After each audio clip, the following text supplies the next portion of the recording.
So I was in Phuket for around 6 days, and I'm going to give you guys my rundown on Phuket.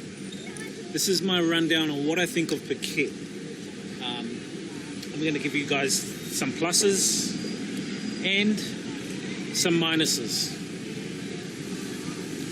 Now, let's go through the minuses first. I think the minuses are the first things that we can actually go through first, so you guys can, you know, make up your own minds if you guys go there. And some of the minuses that I feel, one is the constant harassment and I would say the soliciting of not only the masseurs, the massage people, but a lot of the sellers of, you know, when you're walking past and you walk past a shoe store, and they just constantly, "Sir, come in my store, sir."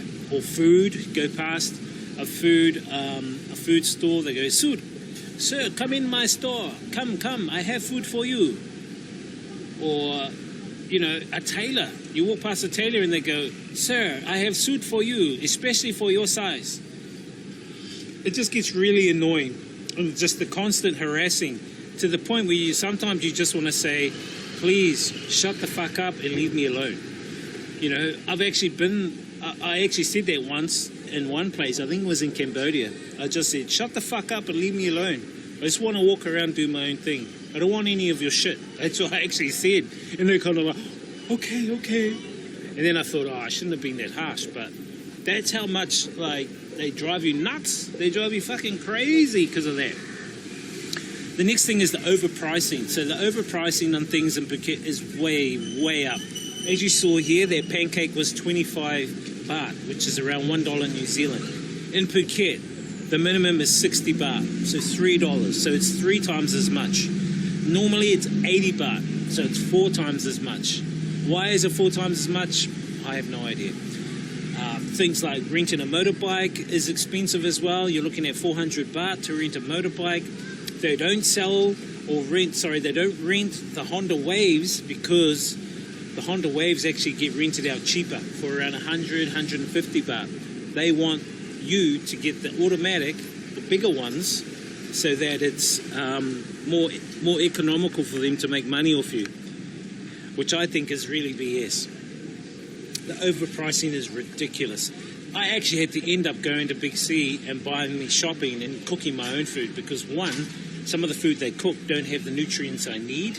I need specific nutrients like garlic and things like that, which some of the food that you get on the street food they don't have. So I think it is wise, if you do get some accommodation, if they have a shared kitchen where you can cook, go get your own vegetables from the market or Big C supermarkets and cook your own food. So overpricing is one of the other negatives.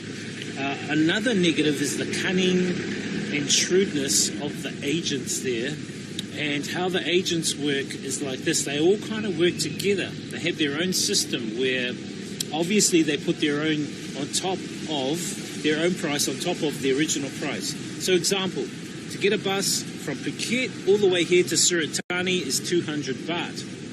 Now, if you went to an agent, they were selling the same bus ride from between 600 to 1,000 baht. And they mask it under saying that you're going to get a minivan from Phuket to Suratani, when in actual fact, the minivan picks you up from your ACOM and takes you to the bus station. At the bus station, you get the big cheap bus, which is 200 baht. So they've actually conned you. And I came across a lot of foreigners that got conned like that today, that paid even more money than what I paid. I paid 600. They were paying like 1,000, 1,300. And that's just one example of how the agents work there. And it's something to be mindful of. If you are going to travel from Phuket out, I think it's best that you do go directly to the bus stations. There's Bus Terminal 1 or Bus Terminal 2, preferably Bus Terminal 2. Also at Bus Terminal 2, they've got a motorbike rental place there, and it's cheap, 100 baht to 150 baht to hire a motorbike. Your best bet is, if you're coming from the islands like Koh Phi Phi, go there to Bus Station Terminal 2 from the pier, hire a motorbike, and then stay in Old Phuket. I recommend to stay in Old Phuket, which is a lot better. It's a lot quieter. It's cleaner. The food, everything's cheaper in Old Phuket. And if you hire a motorbike, you can just do day trips into Patong, you can do day trips along the beaches, you can do day trips anywhere along that area because you've got a cheap motorbike. When you finish the motorbike, you take it back to the bus terminal with your baggage, then you can jump straight on a bus and go to Bangkok, go to Suratani, where I've come. So that's a good advantage of going to those bus terminals.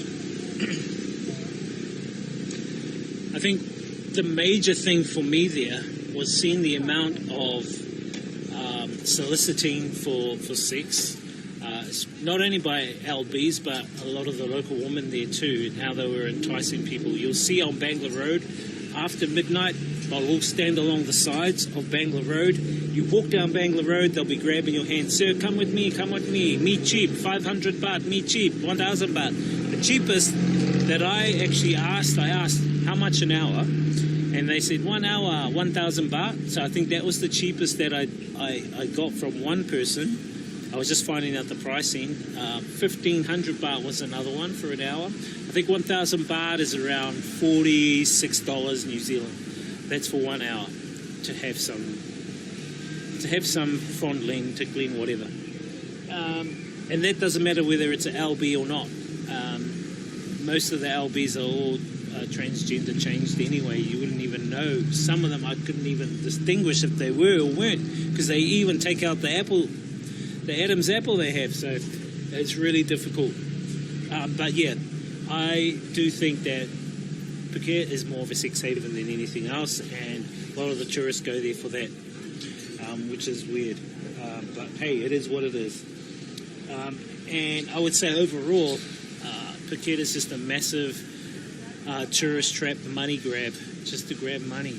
It's the most expensive place I've actually been to in Thailand over all my years traveling to Thailand. I've been to Thailand 5 times. And it's one of the most expensive places. My second time back here. Actually, the first time wasn't too bad, but this time it's just like, boom, the prices are way up there. Compared to even, say, this city here, Suratani, it's way cheaper here. I mean, my aircon, for goodness sake, is only like $7 New Zealand a night, and I've got the whole dorm, and it's really super clean. And, yeah, that's what I think some of the negatives are about Phuket. There's only a couple of positives about Phuket that I do recommend. The major positive about Phuket is the beach. The beach is amazing, and it's free.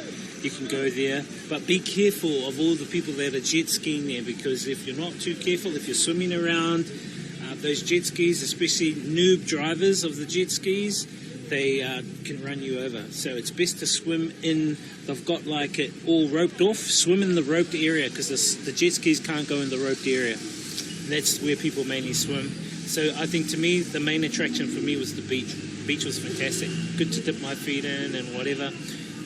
And you'll find heaps of people along there. So if you can try and get yourself an umbrella, I think they were charging an umbrella and a seat for like 100 baht for around 3 hours, I think it was, 2 or 3 hours, which isn't too bad. You know, it's like, yeah, I guess that's okay. And then the second thing that I really enjoyed was the staff at my ACOM. They were really good. They were really helpful. They were really, what was the word? Just really helpful and informative, and yeah, that's all I can say. The best things of Phuket for me was the beach and the staff at my ACOM. Anything else other than that, nah, I can't think of anything else. So that was it. I mean, the food, I would say the food is the same as everywhere else you go, beyond the price. But yeah, those are my thoughts on Phuket.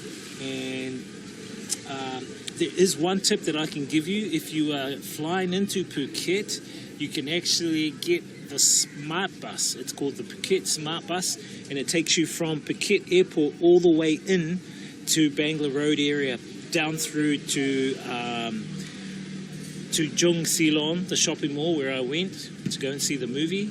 It takes you there as well, and it's only 100 baht. Otherwise, if you do get a minivan from the airport, it's going to cost you something like 50 or 60 bucks. Whereas if you're going to get the bus, the Smart Bus, it's only 100 baht, which is around $4.60 or something like that. So you do the maths on that one. So that's one major tip. And then you can take the bus back to the airport if you are going to catch your flight back out. yeah, and those are my tips pretty much. Go to Bus Terminal 2 to hire a motorbike for 100 to 150 baht.